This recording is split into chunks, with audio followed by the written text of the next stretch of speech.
Hello guys, ito na ang ating part 2 sa ating soup number 5. Ngayon guys, hindi na tayo magpa-tompik-tompik pa. Kagawin na natin ang ating soup number 5. Ngayon guys, ipiprepare pa natin ang ating mga sangkap ng ating soup number 5 para tayo ay gaganahan na. Excited na ang mga asawa natin para po ay makainom na tayo ng ng soup number 5. Kahapon pa to natin nilalaga. Maabot talaga ito ng 8 oras hanggang gabi, naglata pa tayo.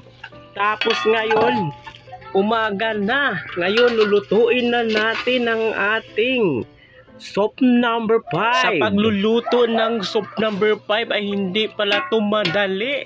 Kasi kailangan talaga malata, malambot ang ating soup number 5. Ang ingay naman ng aso kasi ang ating background ay may aso na tumatahol. Para silang nauuwagan na. Parang aso ang nauwagan kaysa tao. Hindi pa nakatikim ng sabaw ng ating soup number 5 ay nauwagan yung mga aso. Iwan. Ayan, tinanggal na natin ang ating gagawing soup number 5 ngayon. Mag-ready na kayo mga misis kasi po ay tikman na natin itong sabaw niya. Kapag makatikim kayo sa sabaw nito ay hindi ko alam kung ilang round ang makuha ninyo. Kaya ngayon ay subukan na ninyo para ay makahigop na kayo ng sabaw ng soup number 5. Yung hindi pa nakatikim ng soup number 5 ay bumili na kayo ngayon at subukan nyong maggawa ng soup number 5. Hindi ko alam kung makatulog ba kayo or ilang round kayo makaano. Titingnan natin kung totoo ba ang sinasabi nila na ito ay makapaano kay John John. Kaya ngayon ay hiniwa-hiwa ko na ang ni John John para po ay makatikim na tayo ng sabaw nito. At sa kanyang itlog ay inano na din natin. Hiniwa-hiwa na din natin ang kanyang itlog para po iano po natin sa sabaw. Pag makatikim kayo ng soup number 5 ay maaga kayong matulog sa gabi. Kapag maaga kayong matulog sa gabi ay matagal gumising sa umaga kasi nakaano si John John. Kaya ngayon ay niready ko na ang mga sangkap ng ating gagawing soup number 5 ngayon.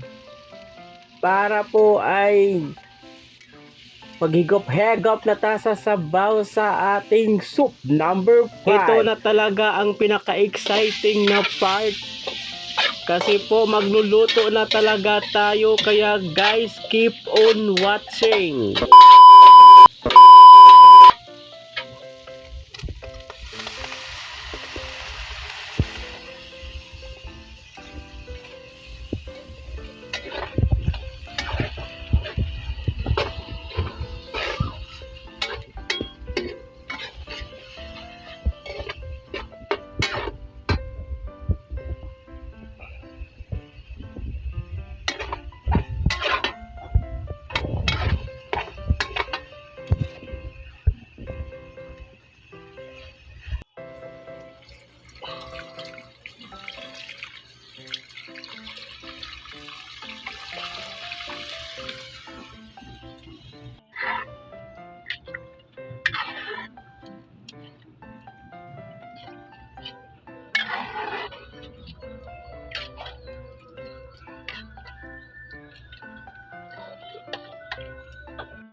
Dang! Le! Kini ila Angel, kana ila Puloy. Ila Tambok na, ila Angel, ila Aileen, ila Puloy. Kana, kaundoy na ha. Hatag ng undoy.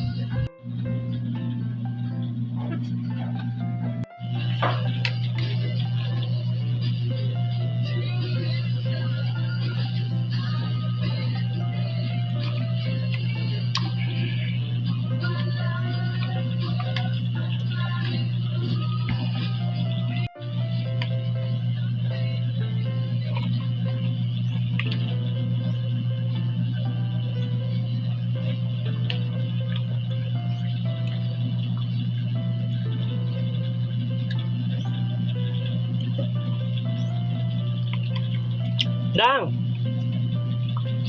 Dang! Uy! Matu- Unsa ba? Unsa Matulog na ba? ta. Eh, ginatag na. Matulog na ta. Gago ka.